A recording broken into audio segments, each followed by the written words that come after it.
the Bleeding Burgundy podcast, a Washington Commanders podcast for fans, by fans. And now, John, Jesse, Scott, Max, and Tony. Hey, everybody, I am John. I am the world's worst podcast host. You will find out why if you haven't already figured it out. It'll become apparent rather quickly. We've got a big show to get to today. We got a hell of a lot to do. So we threw Scott out. We threw Max out. We said, you two get the lost. Let's see. Actually, Max has got something important to do with his girlfriend.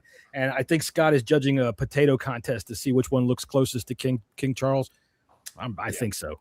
Sausage fingers. Smallest fingers. All right. So we're going to just go real quick right around the room here. There's a good friend over there to the right. There's Jesse Martin. Hey, there he is.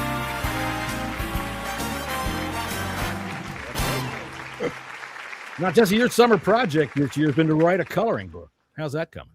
Yeah, it would be going great if I can get to the store to buy some more crayons. But well, you're supposed to leave that to the kids afterwards. You're not supposed to color it in first. That's the comic. I mean, you know, I need the black Crayola crayon. That's how I do it. You do run out of those, especially if you're doing the dot to dot. But my freaking car keeps breaking down, and it's really starting to piss me off. Connect the dots, kids. See Jesse's broken down car beside the road. Anyway, what's the matter with your car, man? I don't fucking know. Just like the check engine light came on right when I got out of work. I was going to go to the gym for a little bit before the podcast, and then I said, F. I barely got it to my mechanic's house, so I don't know. Really? Well, okay. I mean, there's nothing worse than when your car ain't working. Down there to our bottom right there, taking the place of good old Scotty Hartley from, I don't even know where you are in Ireland. Where are you in Ireland? Just north of Dublin, about half an hour north of Dublin, Ireland. There's our good friend Tony Wheat down there. I don't have any music for you, but we'll just fake it. We need some Irish. We need an Irish jingle. There we go. Yeah. Get all right, there we go. There once was a girl from Old Big Barney, or some Dropkick Murphys or something. Yeah, I'll get a pint of Guinness out of the fridge, and we'll go with that instead. There you go. And our good friend over here, special guest. We have special guest music. Do we have something like that yet? There he is, down there to the bottom left, our good friend WOLE from the Urban Sports Team. Oh, AB, dude, I can't say everything. Come on. You went to Suitland. Burgundy, go. You went to Suitland. You can say everything. Come on, man. You've been around. Come on, John. You've been around. Oh, Burgundy, go. There you go. There you go. I was waiting for it. I knew it was there. John, I want that music, John. I want that music. It's my music. I love Monday Night Football music. Do you know it used to be the theme music for Superstars as well? It was also it's an old. I mean, I saw it on. Good Lord, there was an old show in the '70s about adventurers that played it before Monday Night. It was in the '60s, before Monday Night Football even existed. Really? Yeah, it's actually a really old song. Oh, I think Elvis recorded it first. He went. Thank you very much. You know, Elvis's death day was the other day, and that's the end of that. Oh, it's hilarious. Oh man! All right, so yeah, we're gonna have some fun today, but we got a hell of a lot of stuff to get to. First off, WOLE, man, please promote everything you do because you have a very diverse channel in that it is not just Redskins football, Commanders football. Yeah, you have guys talking about Ravens. You have people coming in talking about the NBA. You get players, ex-players on there. Please, what do you got? Oh yeah. Thank you. The Urban Sports thing. We try to talk about most of the sports in the DMV, the DC, Maryland, Virginia area. Every once in a while, at times during certain parts of the sports year, we do cover HBCU college sports as well. But we do a lot of boxing too, national boxing. We do cover a lot of local, some of the local boxing stars out over here. But yeah. Pretty much we do it like a lot. Our home base is pretty much the Commanders, but still we do branch off and do other sports. It's just fun, shooting the breeze, being on this show, talking Commanders is always fun. Talking sports in general is always fun. But hey, John, Jesse, and I'm glad to meet Tony for the first time. It's always been fun. Show in his closet. Yeah, it's always fun talking to you guys about like the Commanders and just shooting the breeze about them. So you got actual journalists that come on for your show. At times. Walt does a hell of a great job for us down in the training camp and all that. And they come on and give us a lot of insight, that kind of stuff. We couldn't care less. We just make up shit, and we're a bunch of fans, and that's the way we discuss. I think it's the best way to be, though. To be real with you, I feel everybody like do what you can. right? Yeah, and also I feel like when you have, and I love the journalists that come on, but I just feel like at times people tend to hold on into information a little bit too much, and they're not free to say what they really feel. And so I like being on shows with fellow content creators, so we can say we say what we feel. Like it's we don't gotta sugarcoat anything. If we think somebody ain't good, we don't think he's good. If we think somebody is good, it doesn't matter. Like that's right. We can slander them all we want. Yeah, we can live in our bias. We can live in our bias, and it's fine. What we do is we'll feed Tony the worst jokes, and then he says it and says, "I'm outside of your jurisdiction. You can't say anything. You can't come for me." That's right. All right. You know what? I'll tell you what. Let's start off real quick with the Dolphins preseason game. Wrap it up. It was last week, but still. We'll just go around the room real quick. We won't take too much time of it. Let me find my stuff here. See if I can find Jasper, the bongo player. Where is he there? God damn it, the dude's always sitting in the back room smoking hash. You got to get him out early, otherwise he doesn't know what to do because I can't find him. There he is. All right, first fast thoughts, Jesse. Dolphins preseason game 1. Yeah, there's some good bright spots. The first team or quote first team defense was a little bit, but after that, I thought we controlled the game and yeah. All right, go ahead, Tony. Yeah, it was disappointing to see. I know there was only a couple of starters on the field, 2 or 3 maybe in the defense to start with, but it was still disappointing that they allowed them to just march down the field first drive. But thereafter, typical preseason fare, really. A few people stood out. We may come to that later, but yeah, solid enough start. All right, well, what's your first fast thoughts? Oh, let me put the bongo man back on. No, I just like that we created an identity on defense. I just like that we creating turnover, something we were supposed to, that we wanted to see a couple of years ago. So I appreciate Durante for kind of creating trying to create that identity. Yeah. I'll tell you what, my first fast thoughts is I'm going to echo a couple of things. The first drive was kind of spotty. There was a couple of things in there that I didn't like. We'll get a little more into detail about, I'm sure, some of the same things that we all saw. But, I thought that the best thing about it was that people played their way into competition. Our camp got more crowded after the first game, whereas usually you start to see guys start to play their way out. Hello, Robert Henry Jr. Whew. Yeah. Hey, remember, I brought his name up about a month ago. I'm saying, let's watch out for this kid. They like him. And he looked good. I thought you were saying he was going to steal my car. I said, watch out for him. I'm not sure what you're talking about. Okay, so what did you see when you watched him? Did he remind you of anybody? He did me.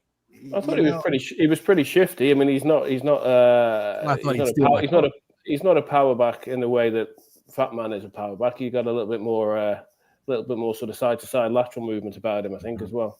Mm-hmm. Tell me if I'm wrong, Wale. I saw, and I'm not going to compare. This is not a straight up comparison, but the way he did things, the way he picked his spots, and the way he hit him after he did, he looked like Terrell Davis in that fucking cutback scheme that the Broncos used to run. Oh, that's a good one. I can see this. I can see it. He put his foot in the ground, shifted direction, and was through. And that's what you want to see. Showed some patience at some point in time too, right? That we haven't necessarily seen, or we didn't really see. Sometimes with a Brian Robinson Jr., you remember him? He would just kind of go and just hit the closest ass. Third down? Is it third down yet? He would hit the closest ass to him, where you saw with right off in his own man, where you saw with Henry Jr. is he'd make that one cut, but then you'd see him pause a little bit and kind of wait for that hole to open up, and that was some good stuff off the rookie. Yeah. Now Katron Allen didn't go backwards one time. His first one was a little shaky. It's the first time he drove, but I'll tell you what, I like to call him non-Newtonian fluid. I you know what that is, Tony? You know what that is. I thought he was slow. He's fat man. He's not. He's your power back. He's your guy down the goal line. He's not going to be breaking them long. Non-Newtonian fluid is that kind of fluid that's absolutely fluid when you're not touching it, but as soon as you hit it, it turns hard as a rock. I mean, being a power back is one thing, yes, but you still to me, and I think I said it in there. Chat, it looked like when he was just not even before he got the handoff, it was kind of slow motion almost. And then if he got a little bit of space, then he started to pick up. I don't know. I need to see more from Katron Allen. He's on my practice squad as of right now. He's not the 53. Well, do you have Henry? So do you have Henry on the roster right now? I do. I mean, that could very well change next week. I don't very fluid at the moment. Yeah. See, I don't because I'm Jesse. I'm not going to lie. Like, I remember people telling me about Henry before the season started, and I just kind of brushed it off. I'm not going to lie to you. I brushed it off. And then when I saw him, I was like, oh, okay. I see what folks are talking about. And like, I think he's I think he's a better back than Allen. I do. I agree with you, Jesse. I think he's a better back than Allen. I just don't think I think they drafted Allen for a reason, right? Like, I think they already have their favorites, if that makes any sense. Goal line. He's going to make. They have a plan for him. Mm-hmm. But I'm like, I said this on my show. Like, I said this, like, every team has a player that they like on their team that they think they can stash on a practice squad, right? Like, and I think Henry's is I like Henry. I think we can stash him in the practice squad, and I still think he'll have an impact during the season. Like, I feel like there'll be a situation. No, because everyone see, that's as fans, we all think our own is better than somebody else's. Well, so I mean, my own's the only one I see in the shower. I'm not looking at it. Exactly. We do got to remember, though, is people can play their way on a team. They can't fill roster spot. And just because Katron was a draft pick, now maybe it'd be different. He was a 3rd or 4th round draft pick, but he was a 6th round draft pick. It might come to a point where they can't put Henry on the practice squad. You know, he could play his way. And my 53 roster is very fluid. You know, it's not like, this month. What I saw out of Henry and what I've been hearing out of camp all summer long is that this kid's got it. This kid's got it. So right now, I need Katron Allen to show me a little bit more than what he's shown me before I can be like, you know what? Yeah, you deserve roster. And what really plays a key role into all of this, because both of them might make the roster, is the Jerry McNichols. Personally, I don't. Not only Jerry McNichols, but also Jerome Ford going on IR as well. Now, is he on season-ending IR? Which IR did he go to? They have not designated them yet, because you're allowed 2. One of those is probably going to go to Laramie Council for the designated 2 return. Yeah, I think you're allowed 2 before the season starts, before the 53 is set. If I read the rule or remember the rule correctly, I think so. Yeah. So that's still kind of up in the air. I think they're probably waiting until Tunsil's surgery to get out of the way to see what the doctor says to fill one of those voids. Now, to me, I'm sorry, I don't see why they would save a roster spot for McNichols. You got the not with what we're seeing emerge, with Bill looking really, really good in camp. You got Rashad White, and you got the 2 young guys in Katron Allen and Henry. I would go with them for it and be done with it. Well, looking at our roster page, you and I are pretty much of the same mind coming down the list as far as we're keeping 4. Katron Allen, Jacory Krosky Merritt, obviously. Robert Henry Jr., we both got part of the practice squad, but that's only right now. I don't know what's going to happen as a result of that. Both cutting with Jerry McNichols, Rashad White, Craig Reynolds. What the hell are you even doing here? It's a roster spot. I mean, it's a camp body. It's a camp body. Dude, I think it's like Dan Quinn's second cousin. Yeah, I'll give him a chance to come. Yeah, it's a camp body. So Tony, I'm not seeing you've got 2 guys. You got Reynolds onto the practice squad. What in the world for? I literally did it in 5 minutes about 20 minutes ago, and I put about 20 guys on the practice squad with a view to editing it, so don't take that too much as read. But listen, Reynolds on the practice squad is not out of the question. He's a kick returner. Yeah, I mean, I said it on the text the other day. I know he's a camp body and all that, and he's come in late, but he's made not here to be fairly significant contributions to Detroit in the past. I mean, albeit probably 2 or 3 years ago now. You're talking pre Gibbs and Montgomery. But yeah, I mean, I had Bill. Well, he was on our roster in 2019 for a while as well. This was a week ago. My initial 4 were Bill, Rashad White, Allen, and McNichols, because McNichols every year everybody says he's going to get cut, and every year he survives because he turns in big plays, and he puts in a number of big plays every season. He's that kind of guy you just can't get rid of. Now, the injury is going to change that potentially. I never had Ford on the 53. I thought that, he came in with a little bit of fanfare because he's done some signing. Stuff. He's done some decent stuff with Cleveland, but he's a very, cuttable contract. So as it is now, I mean, I would probably go Bill, Rashad, Allen, and Henry. Yeah, I mean, I think that's the Ford. You agree with that, Wale? They do like McNichols a lot. Like I think that's the thing. Like a lot. I just don't see it. Why? All transparency. I started off the biggest McNichols hater, especially when he fumbled in that playoff game. So, but I will say, Probably like, what I have against him too. yeah. To be fair, though, like against the Raiders last year was and I tried to kind of like totally be fair. I will say, like last season, I'm gonna give him credit. Every time he got an opportunity, he made plays and did like some good things for his team. So I see why I see why this coaching staff likes him, because wherever position they put him out there, he'll play teams or whatever. That he's out there to do it. He'll on pass protection. He's really good in pass protection. He went to the Clayton Porter school. Yeah, he's good at, like, he can catch the ball in the backfield too. He does a lot of good things for him. I just know they like him a lot. But I won't lie, like, just go off the first game of preseason, I do like Henry a lot. Like, I like Henry a lot. And so to a point where I feel like, and to what Jesse was saying about, said watch out on him, I'm giving him his flowers, is that, like, when I watch Henry play, I see a natural running back. Like, honestly, I don't, and this is what everybody, and I could say, and this is, even though I know it's a small sample size, he's more to me, he's more instinctual as a running back more than anybody I see on our roster now. I think that's how much I like him. I like from that what I saw from him. I'm talking about as a running back, forget the speed or how I'm talking about running back instincts, knowing how to find a hole, knowing when to cut. He has it. I don't disagree one little bit. Yeah.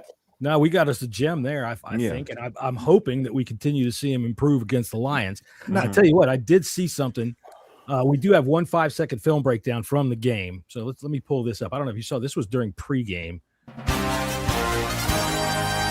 Obviously, you know each other pretty well, having joint practices earlier in the week. Time now for Head Coach Spotlight presented by Virginia Lottery. Play responsibly. Here's Brian Colbert with the head coach, Dan Quinn. So, of course, there's our good friend Chris, right? Okay, so that was dirty. That was dirty what you did there. I didn't do a thing. I didn't do anything. That was what was on television. But thankfully, due to the Bleeding Burgundy podcast's ability to be able to filter out certain things on television and catch what's really going on. Obviously, you know each other pretty well, having joint practices earlier in the week.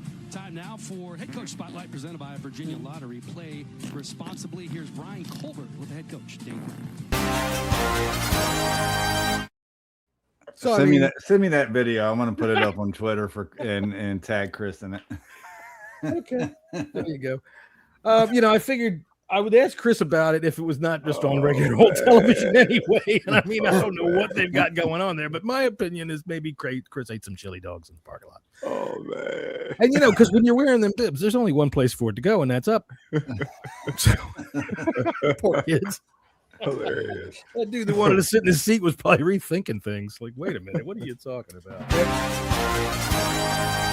Obviously, you know each other pretty well, having joint practices earlier in the week.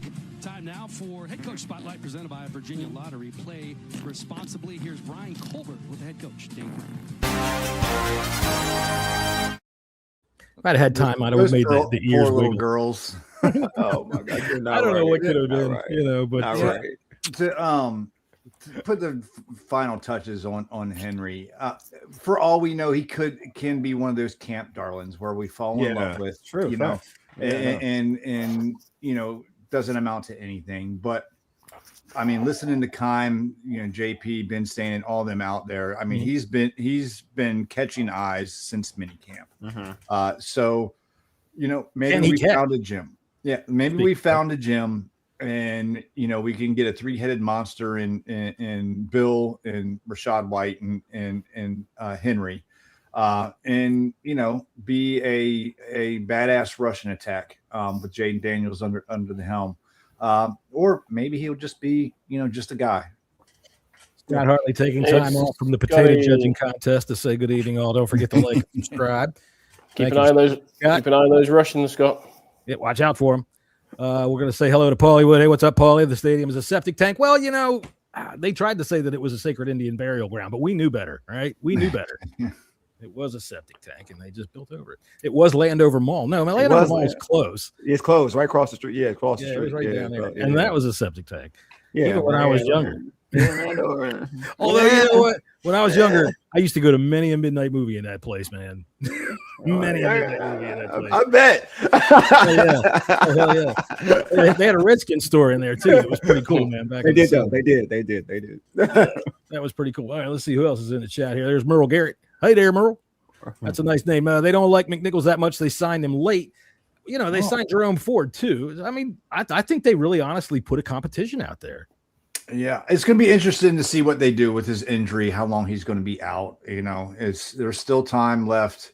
Obviously, this injury is concerning, but they're not doing, they're not releasing him with the injury designation. So, what was the news on Ford? What was the estimated time on him? I didn't the hear the only thing I know he's going to be going on IR. The only thing that I heard is that he came out of the game and he was. I don't know if he had a sling or had a boot on, but someone said, yeah, he looked rough. I mean, there's a big difference. If Right. you're going to sling up your leg, that you're going to fall down. But if you're wearing a boot on your arm, you're going to look pretty stupid, That's true. right? So Right. they're both gone for a while. So I mean that does open the door. Big Well, time. I just don't know how long McNichols is going to Yeah. be back. But if they're going to be keeping him around, like I said, why not? If it seems like they want to keep him around for something. They said a few weeks, didn't they, for McNichols? Well, Yeah, Quinn is also somebody that's not going to say anything until he has to. true. And if they're keeping him around, that says good, because if they do like him and they want to get rid of him, I don't think he'll hold on to him for very long. He'll let him have a chance to catch on someplace. Yeah, I think if they were going to, that's the point. Like if they were going to get rid of him, because he's been dealing with, I think it was a quad injury. He's been dealing for a while now. Yeah. He's been dealing for a while. Even it caught some reporters off guard. So if they were going to get rid of him, especially honestly as a vet, they could just get rid of him. There's no need to hold on to him if you don't like him. That's my point. Like you don't like him, you can get rid of him. Yeah. It's not like he was doinking, extra points the other night. Yeah. So I think they have some kind of role for him, and he's good on special teams. Yeah. So, obviously, they know more about football than all of us. So I can scratch my head. We are content and creators. wonder why, but again, I'd be in their job if I could. All right, well, I'll tell you what. Let's do some stock up, stock down. This is gonna be loud. Well,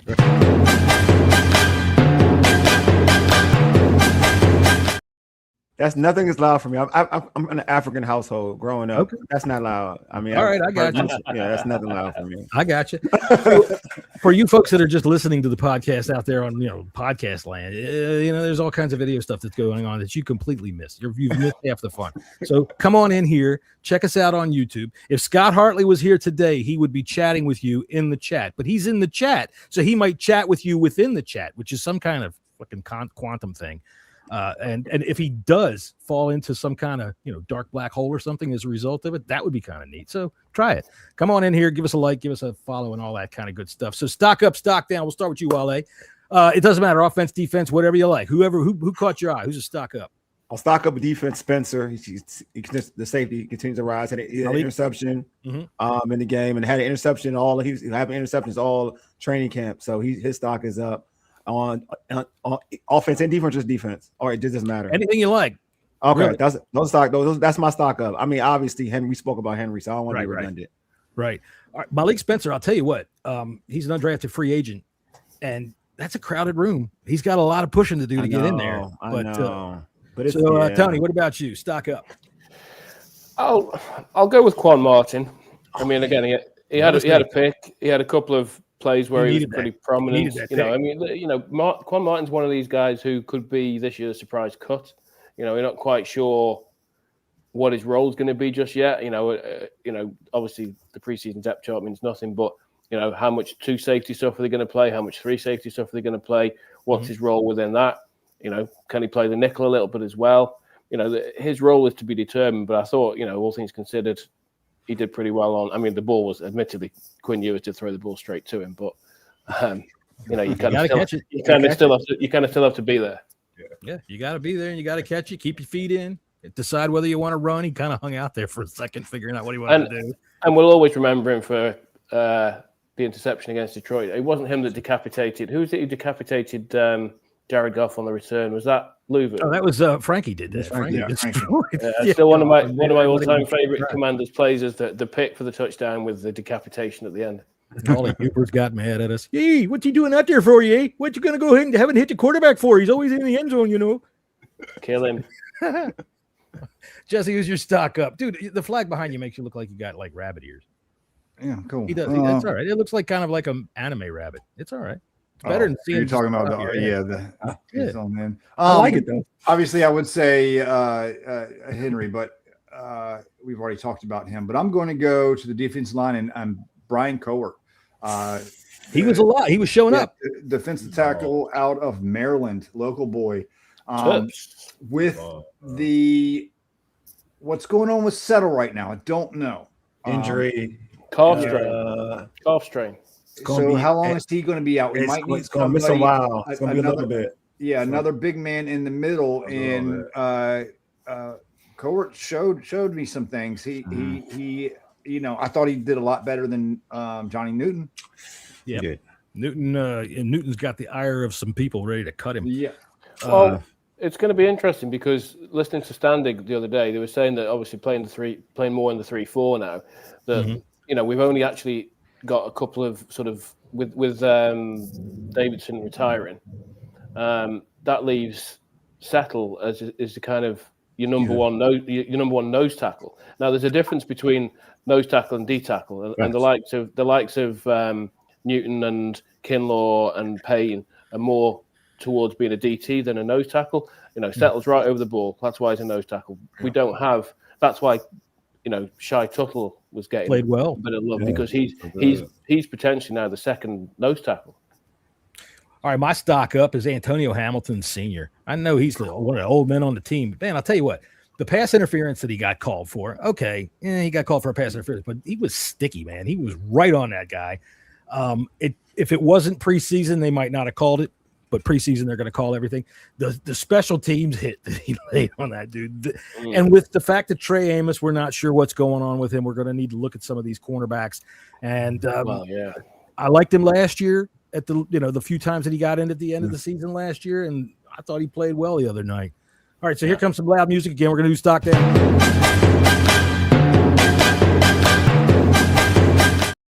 All right, Jesse, who lost some luster in your eyes?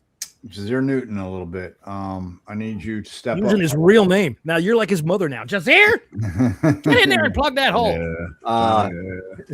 I needed you to be a little bit more physical at the point of attack. It seemed like you were being driven back quite early and often.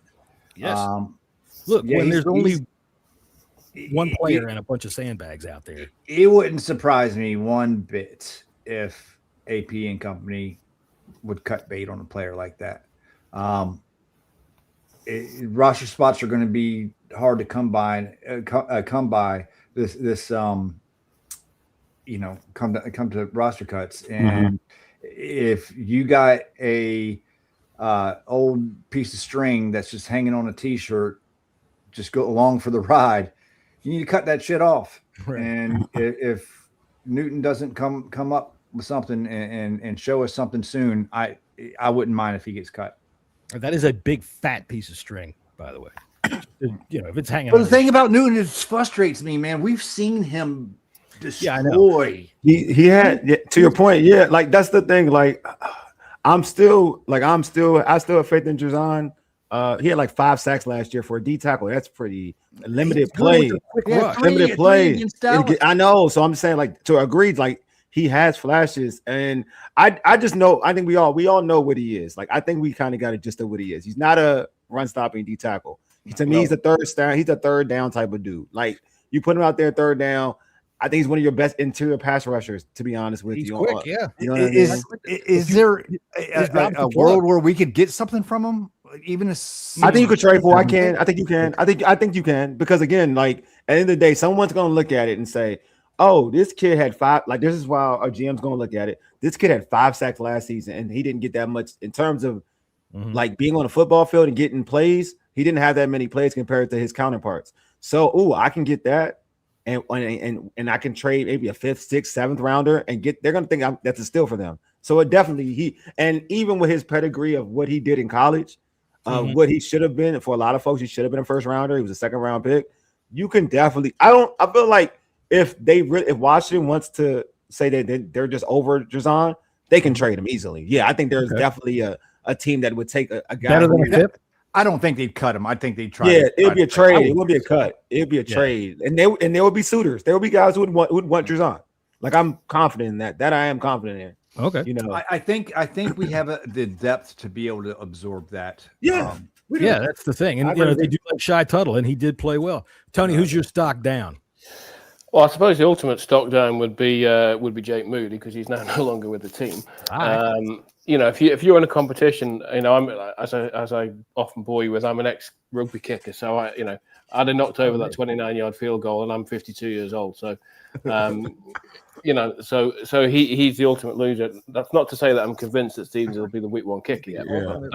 That's another story. I thought that was Josh Allen. And I suppose the other one is a bit more of a general thing that, and I hopped on about it already about the sort of essentially backup defense that played the first series, had an opportunity to sort of, Miami's offense. It was mostly Miami's first string offense, but saying that, Miami's first string offense is probably expected to be, maybe apart from Achan, probably one of the worst offenses in the NFL. To be 33rd. So you'd hope that they had a penalty off the kickoff. They were first and 10 from the 5-yard line, and they went 95 yards. So we say we've got strength in depth on the defense, but have we really?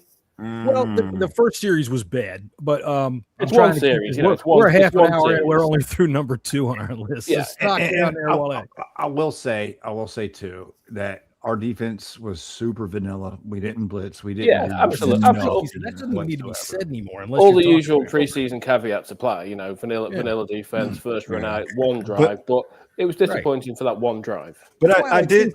Go ahead, Wally. But I did like to Tony's point, though. I was disappointed because I know it's vanilla, but there is something about being man because it's vanilla, but it's still man on man. Yeah, you're not vanilla opening up big gaps. Yeah, like you still want your guys because I talk about what I liked about the rest of the unit after that first drive was all about creating an identity, right? We know that Durante's gonna. If we look at Brian Flores, they're gonna have. Probably going to blitz a lot on second down, things of that sort. We have an idea of what's going to happen if you learn it from Brian Flores. But I did expect a little. I expected more toughness. If that that's what I did. Who's a stock down for you? Oh, because he played for a long time. Will Harris, like your stock is down, bro. Like I'm sorry, like you played the whole game. Dude. Like that lets me know what they think of you. Your stock is like you have to. If you were a starter last year. And all of a sudden, you're playing up 3 quarters. They're letting you know already. They did this to Jahan Dotson. It is with Jahan. They know what they're doing. They know exactly what they're doing. I have action video replay of me watching Will Harris on that safety 100%. Blitz. Ready? Yeah. Oh yeah.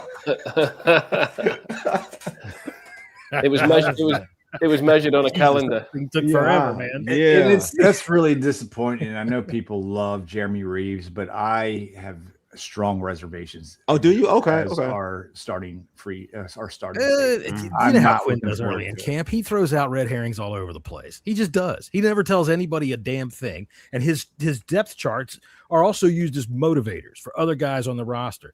I mean, Nick Cross hasn't even been mentioned. You know what I mean? Well, he didn't even dress. I know, but that's the point. Jeremy Reeves, whether he is or not, right now you can't count on it.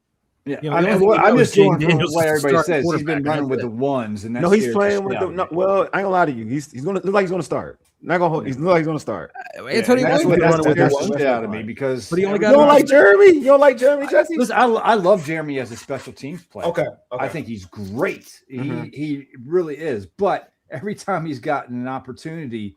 He's good for except for the first year. 1, giving the big hits. 2, whiffing and being in the wrong place. Those are the only 2 things when he gets onto the field. You know who else was whiffing? Obviously, you know each other pretty well, having joint practices earlier in the week. Time now for Head Coach Spotlight presented by Virginia Lottery. Play responsibly. Here's Brian Colbert with the head coach, Jayden. You could just see that dude's big plastic chain starting to tarnish. I will say this to try to like alleviate like the fear of like the secondary for folks, just in comparison, because again, we can only go off of what where Durante came from. Minnesota Vikings secondary was trash in terms of who you knew and didn't know. And he made that work. He made it still work with that unit. Like that's why I'm not too concerned about a cornerback room. Yeah, I agree with you. Yes, know what I mean. So I'm like, for me, I'm like, all right. Again, I'm gonna wait and see because I do like everyone said here. Like when the season starts and the defense is vanilla, we get to see what it is, and hopefully we'll get a little bit against Detroit to see an idea of what it could be. I'm more in line and be like, all right, I've seen your secondary in Minnesota, and then to me, this is still better than that. So I feel like you can make it, you can still make it work whoever you have, because this just seems like your defense and the scheme itself is good enough to make certain players look good. My only concern with the defensive backs. Well, I got my stock down to give you. But my only concern with the cornerback room is availability. That's it. You know, I think we've got people. It's just availability as to whether or not who's going to be there and which guy you're going to bring in. Because last year the Vikings only kept 4, right? And you would think that's Douglas Robertson. Fabian Moreau is on there, and you let you know what time. He knows. We've done that dance before. Yeah, but he knows Fabian Moreau, and he got some good game out of it. So I'm gonna because Will Harris was my stock down with capital letters. It worked.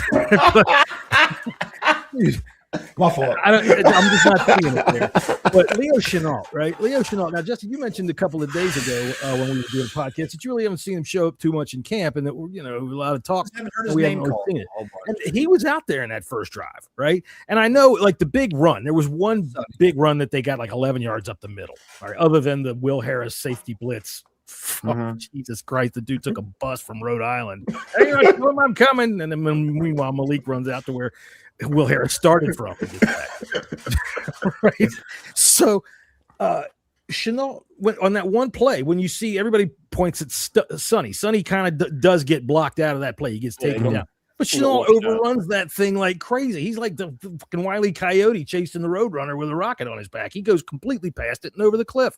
So, yeah, I want to see a little bit more out of that guy. Any other real quicks that we want to go over with the Dolphins? Again, I'll give you one is Joseph's. I just want to give some honorable mentions. Bull rush, boy. He can give just an honorable a butt pat, so to speak. So we're not doing butt pats this game. But and a lot of people were down on him. But I saw something that I've never seen from this player, some velocity on his throws, and that's Sam Hartman. Right? Thank you. Something's different. Listen, I'm not saying he makes a team or anything like that. He was coming off shoulder surgery, remember? Something is different. Whether surgery works, he threw an awful pick. But I saw a zip on the ball, and I saw a new confidence in Sam Hartman that we have not seen in past years. He threw I agree with you. And then he almost threw another one in the end zone. Yeah, it was just terrible. We do have a sponsor tonight. That aside, you're going to get that from a third and fourth string quarterback. But he had a couple good throws to Burks. He had one good one to Allen that he dropped. Yeah, I saw a different Sam Hartman than we've seen in the past. All right, well, we've got a sponsor tonight since you bring him up. So here it is. This is our new sponsor. Football fans, now you can find out what it's like to be an NFL player in training camp, right from your own home. With the new Sam Hartman Virtual Reality NFL Training Camp Simulator, you can experience what it's like to be a real NFL quarterback. Hi, I'm Sam Hartman, and I'll show you how to make the team from being devastatingly handsome to being the superstar quarterback's best friend. I'll show you the secrets to hang around on an NFL roster. You can learn how Sam masters the vital skills of being an important member of the team, like babysitting other players' kids, memorizing the coach's coffee order, detailing the other player's expensive car, choosing your game day sideline street clothes, and much more. With the virtual reality headset, you can see what Sam sees. And with special commentary, you can hear his thoughts. See, like right there, McCaffrey's cutting open over the middle for a first down. But I figured the best thing to do was overthrow that guy triple covered down there at the 10-yard line. I mean, yeah, it's intercepted, but you know what? The coaches want to see that big arm. The Sam Hartman Virtual Reality NFL Training Camp Simulator puts you into the action. From overthrowing passes in camp to tossing perfect interceptions in the game, you go with Sam on his inspiring journey from the NFL to a position with his uncle's insurance agency. Hi, can I talk to you about your life insurance? See the world through the eyes of a backup to the backup. The Sam Hartman Virtual Reality NFL Training Camp Simulator. Get yours today. That's, of course, from Abner Wu Visual Arts, part of Wu Industries. Thank you, Abner Wu. Dude, I got to tell you this. That is too damn funny. I'm watching. I went to see Spider-Man, right? And of course, when you're watching a Marvel movie, you got to wait till the very effing end. Oh my God. You Yeah, I see did the everybody's same. name, right? So there was a guy in the bottom of the credits whose name was Evan Wu. And I was like, oh, if it was just Abner Wu, I would have got my phone out and taken a picture of. Abner Wu Industries, a proud sponsor of the Bleeding Burgundy podcast. Thank you very much. Let's see here. Okay, so the elephant in the room. We might as well get to that. Let's get to that.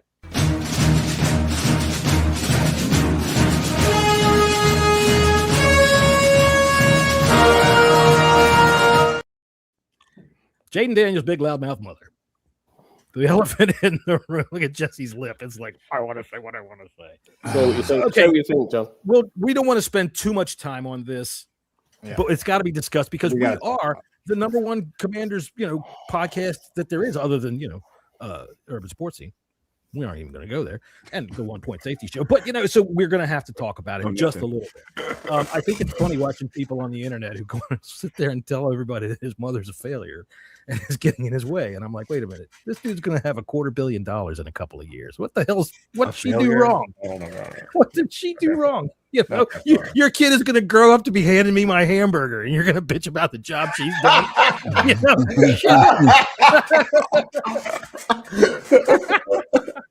I mean, really, of all the things, whether she's looking out for his business interests is the way I see it. Jesse, I know you got opposite. Go ahead. Yeah, actually, we'll come to you last. You got a rant. We'll come to you last. Yeah. Wale, go ahead. What do you think of this whole mess? I mean, eventually you're gonna have to be your own guy. Eventually, you know what I mean? That's my thing. Like, I get it. Like, she's done a great job. I mean, fostering an environment for her son in terms of like on the business side and helping create a brand. But eventually, like anything, you're gonna have to grow out of it. Yeah, you know what I mean. And like I'm not, I don't know Jaden Daniels personally. I'm not in their workings of him and his mom, but I know from the optics that I will speak on. Mm-hmm. It ain't the best look. I won't lie to you. It ain't the best look. I know, and I'm gonna give it to like we talked behind the scenes, and I'm gonna let Jesse go ahead and do his thing. But all I'm saying in terms of the optics is just not the best look. That's just where I'm gonna go. I don't think they're gonna make him stop selling soup. They're gonna be like, go ahead. All right, so let me ask you this, Tony. Do you think she checks his phone for porn? Yeah, it seemed like it. She got it locked down. It's just locked down. It seemed like it. I ain't go. That's what it seemed like. That's what it seemed like. She might say that's the best thing to do right now. She won't let him talk to a girl. Did you see that? I saw that. Yes, saw that too. Yes, I was his girlfriend, now, and she wouldn't let us do anything. Yeah, now, I think you said that was a large grande coffee with cream. I mean, definitely she was begging for attention, but it's so bad that you got to think about it though because of the pattern. You know what I mean? Like, obviously the chick was looking for attention. I know what it was. I know what it was, but it's like it's to a point where now you have to think about it. Like, well, did it happen? Because for some folks you just blow it off, right? But this situation, because of optics, you're like, did it happen? I mean, whatever. I asked you. Go ahead. We've been jumping on you. Oh, Tony's frozen. Tony's frozen? Oh, sorry. No. Are you asking me? Sorry. I did think I thought he was frozen for a second. He looked like a potato that resembled the king for a minute. I'm just very calm, guys. Yeah, no, I agree completely that, we were kind of, me and Jesse and John, we were back and forth on this quite a bit at the end of last week. And I don't disagree that it's a bad look. And I just, to be honest, I didn't expect the whole thing to blow up with the 5 memes and all that kind of stuff. Meanwhile, the Seahawks signed a guy that sent people down to kill someone. That's kind of funny. You got to kind of laugh that off. I understand the whole Jesse's thing about brand image and all that, but like you said, John, Campbell's are not going to cancel his soup contract or whatever it is. So, in terms of the mother, yeah, I mean, look, people are making the RG3 comparison, and I kind of get it, but at the end of the day, she's his agent and she's his business manager. So she's not in the locker room telling the coach what plays to run like RG3. Yeah, she's got to have a certain role, and she's got to have a certain role if she is in those roles. So whether she should be in those roles, that's entirely for debate. but she is. However, I do hope that, as Wally said, that he kind of sprouts wings and kind of grows a little bit himself. Because even watching the Netflix quarterback documentary in the summer, I was a bit uncomfortable with the amount that she was featured in it. Every time something happens, it was, here's Jaden's mom. Right. You know, and I'm not overly comfortable with that. I think she lets him lock the bathroom door.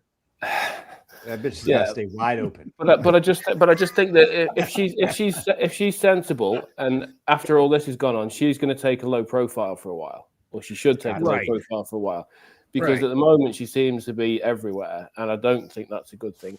I think this whole LSU thing is somewhat overblown, and Jesse will obviously come to that as well. But I think in terms of just purely on terms of the mother, I think she needs to, if she's a bit smart, she just needs to lower the profile, take a bit of a backseat. Well, she got those eyebrows done. She's not going to lower it too much. All right. So for the last word on this subject, our good friend Jesse Martin.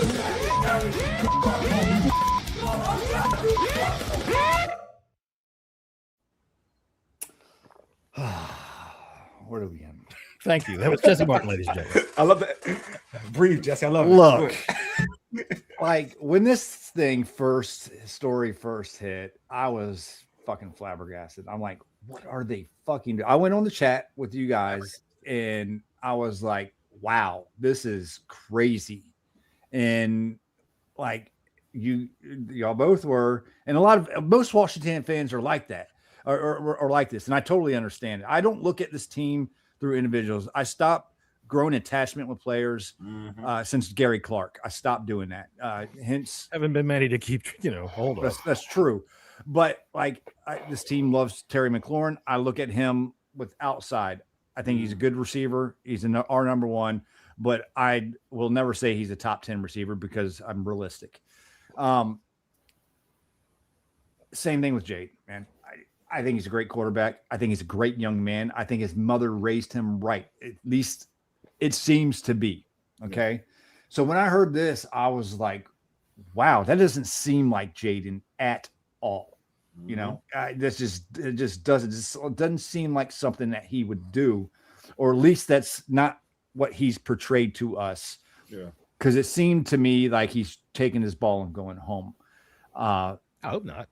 And to me, the whole crux of the situation, he's butthurt, or their family is butthurt about what LSU did. I don't blame Lane Kiffin because he's recruiting, just doing what he has to do as a coach and keeping the word that somebody else's word. Brian Kelly was word, wasn't it? Yeah. They didn't have to run to ESPN with it. They could have left it between the lawyers, which is really all it is. If they're going to, which again, I'm placing solely on the shoulders of Jayden's representations. Who is Jayden's representation? They took it to ESPN. They're the one that filed the cease and desist letter. Well, but then 10 days later, ESPN had it. Public. That's public. It's public domain when you do something like that. But they also released a public statement saying that they were disappointed. And the public statement was ridiculous. They should have never done that either. So whose look is it bad for? These morons on social media that are going to make fun of Jayden. In whose eyes? What's going to be so? Like this is the thing. It is bad for Jayden. But I'm gonna be real. It's bad for Jayden outside of this area. Yeah, because everybody else outside of this area is going to be bad for. It's because that's people are looking at him differently. They don't look at him like. All right, I'm gonna take I like what Jesse's going with. Take the loyalty to anybody or whatnot. Yeah, right. And just use it like this. Just use it just through these lens. Jayden's jersey's not retired. The issue of what people think are the premise of it, or for a lot of people, is Jayden's number is not retired, or it's not retired, or it's being used. Right? Joe Burrow's number is not being used. Yep. The normal college, the normal football fan will say, all of them, because I know I have a bunch of friends who are not, who don't care for the team, or like another team, or just college football folks. They say Joe Burrows won us a natty, won LSU a natty, and Jayden did. Okay, you know what I mean? And that's what it is. So when you come out and that is like a description of why you feel disrespect. It's part of the description of why one feels disrespected from the report. Not to say it's true or false. From the report, folks are and you coming out with that letter. People are outside of this umbrella, they're going to look at Jayden a certain way. They all look at Jayden a certain way now. Here's now listen, the LSU fans are looking at Jayden. Yes, LSU fans are looking at Jayden a certain way. Yeah, you're right. Listen, I've heard the excerpts from radio, callers from radio. They hate Jaden Daniels now. Yeah, but let's not confuse that with all LSU. Not all. But a lot of he's right though. Toothless bastards on the radio are going to be hiring him to do anything. They can't afford it. Doesn't matter. It's an image thing, man. Yeah. What? Him and his I don't mom think that AP is going to look at him in 2 years and go, you won us a Super Bowl last year, but this thing about when it comes to athletes, there's more. Their branding is more than just the team that they're playing. Once the season starts and he's winning, they ain't going to care. That's true, man. Well, that's true. Like if they win, I will say this: if they win, winning changes everything. Though I want winning does change everything. So to that point, yes. But I'm saying going into fan base, not for the outside. Yes, exactly. For our fan base, even more. They're always, but even to he's already getting some. This is the thing. He's already getting semi-hate anyway. You know what I mean? Like outside of here, like Bears fans, Bears fans, or people doubting him, saying why he's not like they have people over him or whatnot. So he already gets semi-hate anyway, right? Like semi-hate coming back from an injury, people are kind of saying, well, they're like dismissing him, like, oh, Jaden's a done deal, like this, that, and the other. So he already gets some of that. So to your point, going into the season, it's bringing in another element, element or whatnot. I agree with John. Winning cures everything. So don't get it twisted. Like they start winning. Not only that, they're ignoring a lot of stuff. But outside, you're right. Outside people will always feel a certain way about Jayden. I agree with that. Here's my impression of the Bears fan disrespecting Jayden. Man, his mother is a bad person and gets in the way. Hang on, I'll get the fries. Hold up, I'll get the fries. His mother is in the way. All right, so there you go. I mean, it's those people that are getting fries that are paying money for jerseys. They are, but you know what? They weren't buying his jersey anyway. You know that, and if they traded him to the Bears, those people would be all over him. So, but I don't think it's going to make much difference. Brand, no, man. You're putting this on a scope like it's only Washington fans. No, I'm not. I just think that when it comes down to the people that actually matter, when it matters to these things, nobody's going to look at him and say, we really don't want you. Well, it matters to him. We don't really want you selling our shoes. They're not going to do that. If he's a winning football player, they're going to say, please sell our Nikes. Please, here. Sell our Adidas, sell our hats, whatever it is. Winners, that's how it works. Dude, everybody loves Michael Vick. As we know, right? I think he did a damn sight worse than freaking send a letter. The fan base in Washington who thinks the second time we've been together, I was making Michael Vick jokes. Right. Well, this is what I was going to say is that people are talking about him like he's Ray Rice. I mean, Jesus Christ. No kidding. It is. That's the day of that's social media. That's what social media. And I understand that. But the people now we can say social media isn't real or not, but there's people still on it. I mean, you have the Baltimore Orioles, the New York Mets, freaking teams in Toronto, in fucking Canada that are making fun of Jaden Daniels on a daily basis. Big effing deal. You know what the Baltimore Orioles can't do? Score 5 anyway. Shut up. Jesus Christ. I love my Orioles. Come on now, I'm doing that. I do too. They stink out loud. I know. I'm not going to play the Chris clip again, but that's how bad they stink. You have StubHub making memes about Jaden Daniels. Well, I'll tell you. Okay, here's today's top. This goes down to the brand, and this is why his mother needs to take a step fucking back. Well, I don't disagree with that. But I put this squarely on her shoulders, 100% on her shoulders. Business. I mean, that's what agents do. They look after business interests. So this leads directly into our top 10. By the way, that was Jesse. You're not done with the rant. Go ahead. His business at all. They were pissed off. They were butthurt. Well, wait a minute. No, but they got 2 free years of NIL on the promise that they wouldn't give away the jersey. When they gave away the jersey, well, you're not going to have our NIL. That was never in writing. That was promised by a coach that wasn't there. That wasn't promised by LSU. I tell you what, in my opinion, whatever the letter is that goes to LSU, when you demand a copy of your Heisman trophy, when LSU University goes to the public, the Heisman, what he did, he wanted. They wanted. I don't think that was ever confirmed. That's what lawyers do, man. They reach for the fucking stars and they take what they can get. Y'all take this is a lawyer fight that LSU took to the press. All right, so anyway, that was the last word on that thing. We're not going to talk about that shit anymore.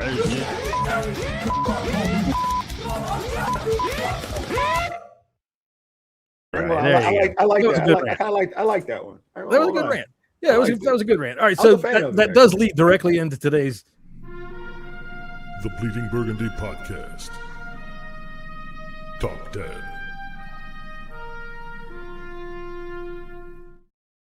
There you go. Top 10. Oh, I got to put these things over here. Hang on a second. Let me get everybody around. All right, the top 10. Wait, where's my top 10 music? It's going. Is it going? All right. Am I underwater? I'm not underwater. All right, the top 10 funniest Jason Daniels memes. Who? Is it Jason? Jayden Daniels memes. Sorry. He was thinking about Jason Campbell. Read at the same time. Jason Campbell. He was thinking about Jason Campbell. Jason Campbell, right. Yeah, I got you, John. I got you. John, I got you. John, I got you. Thank you. Great save, Wally. PG County. I tried. That's right. All right, the top 10 funniest Jayden Daniels memes this week. Number 10. The first one you saw. Mine was the one. It was funny. Oh God. The first one I saw was funny. The number 9 of the top 10 funniest Jayden Daniels memes. Go ahead. What was that? I would say just laugh at them. That's what I mean. This whole meme thing. Just laugh at them. Who cares? Here's the number 9 funniest meme of the week. The number 8 funniest Jaden Daniels meme of the week. You get the point. All right. Anyway, here's the bottom line. That joke tired out after the first one you saw. And these people that are posting them over and over again, rolling in the aisles laughing. I just have to wonder, do you have a gas leak or something in your fucking house? Because Jesus Christ, I mean, it ain't that damn funny. I don't know. The first one I saw was the stuff. What was it? Columbia University removed the 5-yard line from a football field that they don't even use. Yeah. They've never seen the 5-yard line. What the hell? Some of them were pretty funny, and the best thing that Jayden and his camp can do is just kind of lean into that and just laugh at themselves because you know they're already they're already kind of being accused of taking themselves too seriously. So I don't see an issue with these memes. It's just like laugh. Well, I don't see an issue with it except that they're cornier than shit, and you have to know when to quit because it's a tired ass joke. What's next? Absolutely. We're gonna have her yelling at the cat about him. I actually think the memes. I won't lie. I actually think the memes are funny. I won't even lie. I kind of do think the memes are funny. Most of them are just corny. Like, because some of them they catch me off guard. I'm like, oh, dang. That's how it was. I gave up when I saw the Pentagon. I was like, oh shit. Yeah, exactly. I gave up. I saw what was it? Nuke put up the Pentagon is going to add a side to it out of respect for Jaden Daniels because they don't have 5 sides. And I'm like, when we're getting geometry involved, it's just done. I like the 5 guys.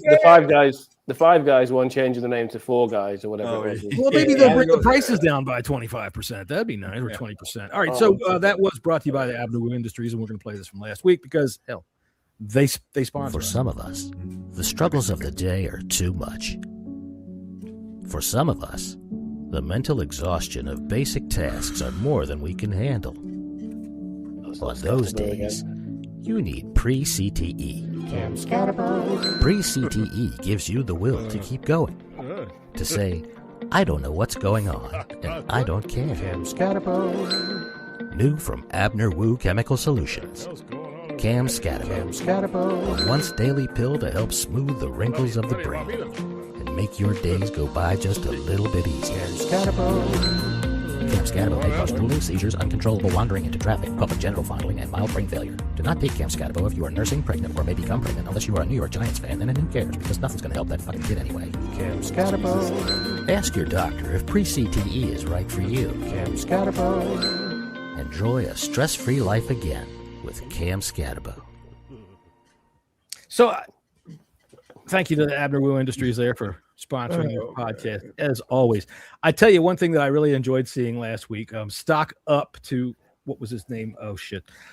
The Giants running back that let Jackson. Tyrone Tracy. Way to go. Stock up Tyrone Tracy. By the way, this is what social media will do to you. Here's Jackson Dart.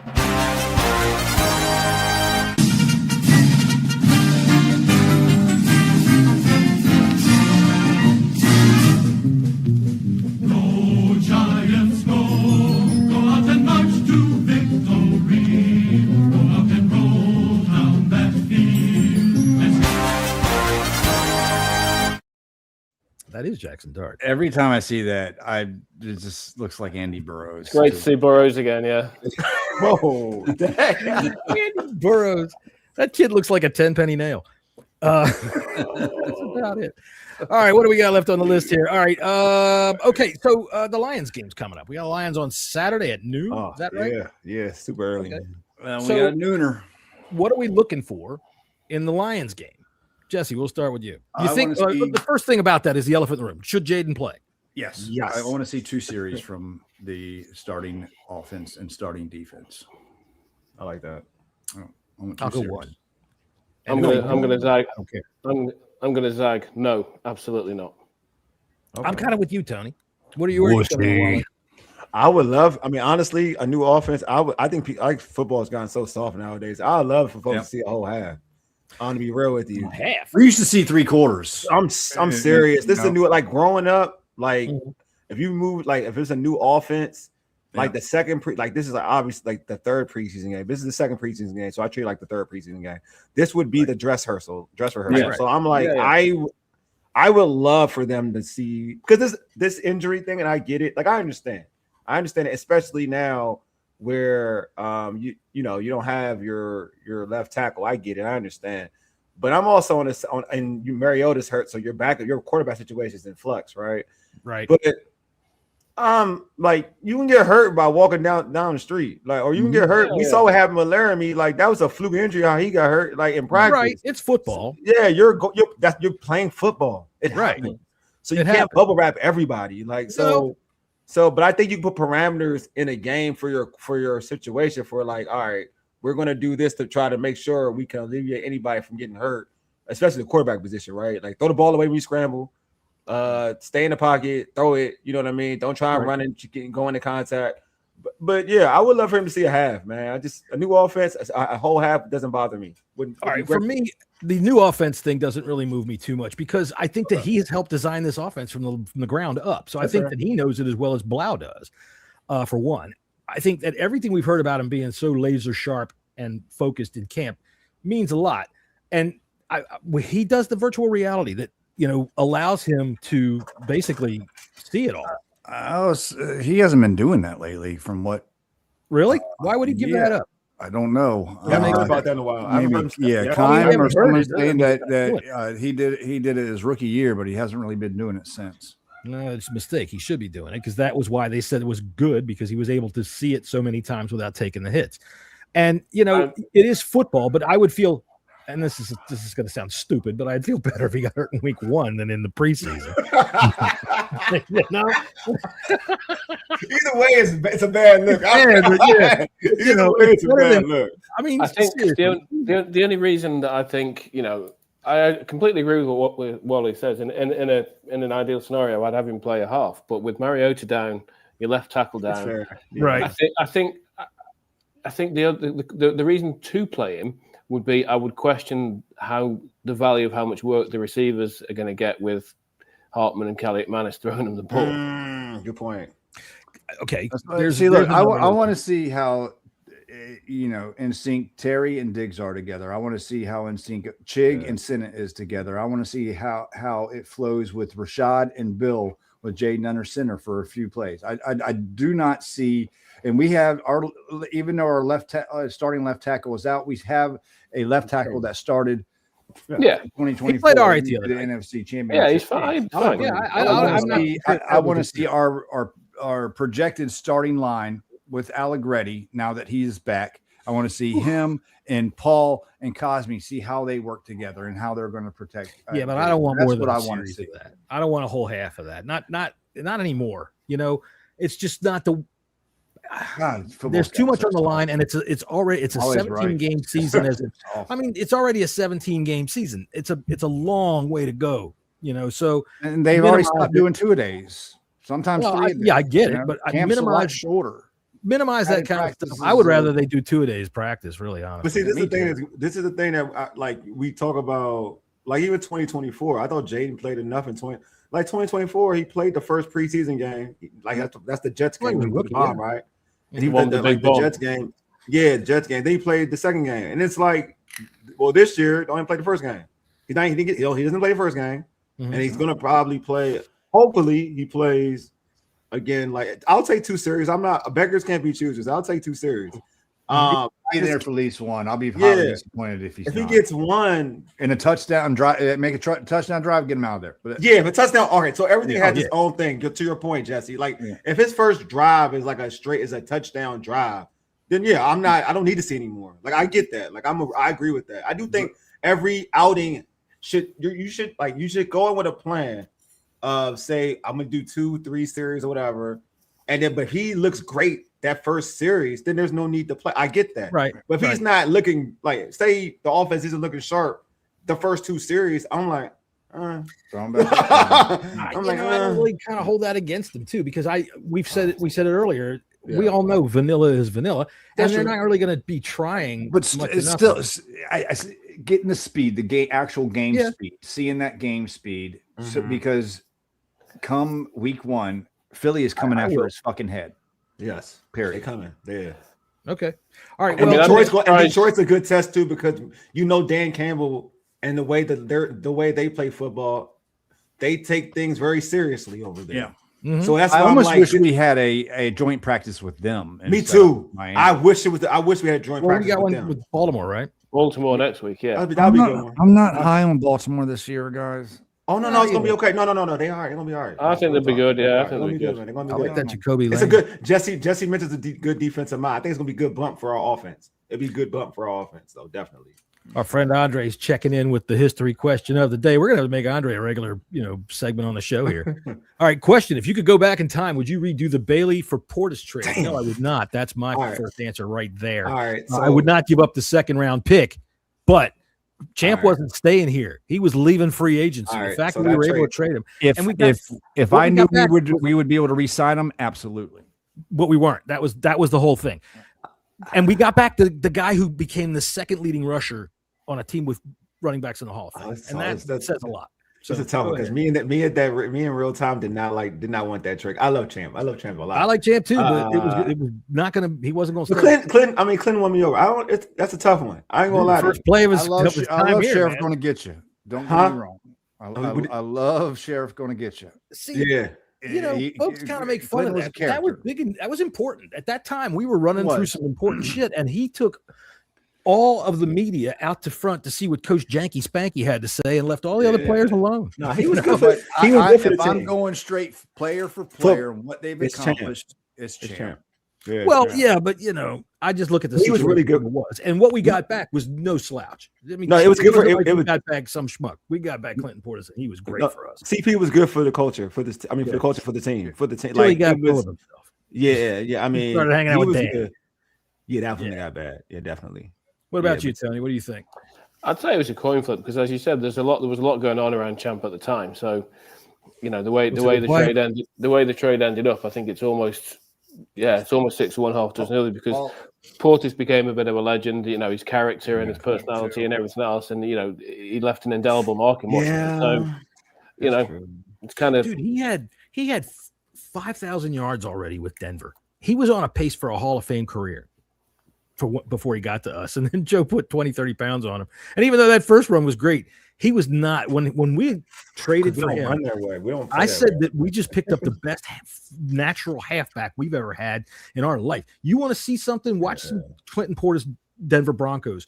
He's lightning. He is absolutely lightning. And then he got here, and Joe put weight on him, which I'm never going to question Coach Joe, but he just wasn't the same, even though he was damn good for us. Man, when who was that Buccaneers linebacker that he stoned that guy. Stoned. I forgot who it was. Wham! He hit him with the shoulder. That dude dropped like a sack of taters. It wasn't. It wasn't 55. It wasn't 55. It wasn't. It wasn't Derek Brooks. It wasn't Brooks. If it was Brooks, no. Was it Hardy Nickerson? I don't think it was Nickerson either. It was one of their. Yeah, it wasn't those guys. Okay. But he did drop that dude. CP. He won me over. He did win me over. I won't act like he didn't win me over, but that's it. I remember in real time, I was annoyed. Oh yeah, I was very annoyed because Champ was gonna be my next Darryl Green. I already had him picked to be my Darryl Green. I already had it. So yeah. I'll tell you what. We'll go off of Andre for just another real quick one here. Somebody brought this up to me the other day about Dion being here with Champ, and that how Champ learned from Dion and Darryl Green on the same damn team. Yeah. Right? And I remembered because everybody laughed at us about Dion because, when, of course, Dion, when he left, I took them for everything they got. But we went from 30th in the league in pass defense to 4th. We were good that year. In 1 year. They gave up 12 touchdown passes that year. Our secondary was like that. We had the dude from Chicago too, Carrier, right? Carrier came in, but he got remember he got suspended like after like week 5 because he got suspended out of the league. It was just too many violent hits, and that was that. But we had our secondary was good because it was real good. It's real good. Mm-hmm. Well, I mean, shoot, Dion, Champ, and then you bring Darryl Green in. That's there you go, 3 Hall of Famers. But they 12 touchdown passes that year. That's incredible. All right, anybody got anything left about the Detroit game coming up? What are you looking for, Tony? What are you looking for? Yeah, I mean, I think that obviously they're going to get a little bit of run from the starters. So I think, and again, this depends on Jayden and the quarterbacks to some extent, but the whole wide receiver room is still the most fascinating thing. We've probably got, depending if they're going to keep 6 or 7 guys, we've got 8 guys for 6 or 7 spots. So I'll be really looking at that. That's the big thing for me. Yeah, the wide receiver room is very crowded. Jesse, what are you looking for? Yeah. No injuries. The easy one. I mean, that's always something everybody would say. I want to see a little bit more from the starting defense too, even though we didn't have. I want to see them get into the game before the first drive instead of the second drive. Yeah, go ahead and get a sweat up. Put a stop on. Let's see their punter right away. Wale, who are you looking for? What do you want to see? I want to see Drew Stevens kick, man. I want to see him look 58-yarder. Good. Yeah, I want to see him look good because then yes, like Jesse said, like at the end of the day, from the report you heard from camp, and even like in the preseason, he really missed a kick and then he got a do-over. So I want to see he missed an extra point and got the do-over. I want to if you're gonna go in with this dude, I gotta see a confident real kicker, or you gotta bring somebody else in. You gotta bring because you can't. We got to be done with this kicking thing, like to a point where we just like trot out somebody who we can't trust. Like, and then I also on the kicking point too, even if he misses a kick, I want them all kickers to really get behind the kid. Yeah, of course. I want this kicking thing to be done with. If they feel if they feel like he's their guy, then roll. Then own it. Then own it. You know what I say? Never let him be comfortable. You're never done with kicker, as far as I'm concerned. That kicker, that Justin Tucker, that Adam Vinatieri. He's as rare as a flicking quarterback. He really is. He's not as important, but they're just as rare. So you know what I say every Tuesday? Bring in a busload of day workers from out in front of Home Depot. He doesn't know the difference. Just make sure that the kid stands over here. Like, just let him. You're not allowed out here, Stevens. You just stay over there and let him see through the window all these guys out there. And just have somebody on the other side of the fence. Just throw some balls up through the upright and let them see it. It's like kicking. To me, kicking is such a mental game. Totally. I think it will do better in the long run if they just be like, all right, you're our guy, and you don't have no worries. They did. I'm hoping that's what they've done now. But that's what I'm saying. That's my point. I think they have I think they have done that already. Like this is it. You want the competition. You're out now. He's doing a presser talking about winning the job. Like it's his job. Like so now you have to like own it. That's my thing. Own it. Like you can't go into that situation. And I agree with you, Jesse, to a point where he's going to miss. If you believe in him, if you believe in him, then believe in him. Right? Really believe in him. Like forget what fans think. I'm just talking about the actual like organization. Team. Own it. Like this is my guy. I'm owning it. This is what it is. And if he misses one, because he's gonna miss. Like no kick. Unless you're one of those dudes, one of them, which you're gonna miss. You're gonna miss. So if they own it, then I think he'll be fine. If they're wishy-washy on him, then you'll see a wishy-washy performance because he's looking behind his back, thinking that another guy's gonna take his spot. Look, I think that preseason partly is seeing situations, right? That's why, like when Miami got down to the goal line the other night, I was like, okay, well, let's see some goal line, which I noticed, by the way. They lined Sonny out wide both times. That was weird. That's what I'm looking for this week. I want to see situational play, and I want to see Sonny Styles play a little bit better. And I think he was freelancing. He wasn't freelancing, but he was given free reign to go where he thought. And he was looking for the bootleg on that one play. But I want to see Sonny get a little bit more comfortable in what he's doing. As far as kickers, situation. I wouldn't mind if we got into like a 3rd down and 10 at the 50. Just get enough to let him try to kick a 61-yard field goal and then send him out here to do it. We're indoors. He's already got the job. They could have done that on Sunday, but they didn't. Yeah, but the competition was still open. I don't know if you want to send that message to him then that we're going to put this all on you. Yeah, That's good. But this week, let's see them. They're indoors. There's nothing. There's no elements. Let's see it. Try to kick a deep one. It's almost 7 o'clock. I gotta go, fellas. It is. All right, boys. We're going to get out of here. Wale, thank you very much for being here. Everybody, once again, Urban Sports Team, all Burgundy and gold Earth night. What else you got over there? Go ahead and say your stuff. You did everything. You did it already. Don't worry about it. Everything. I did it all. You did everything. Everything. You did everything. Everything.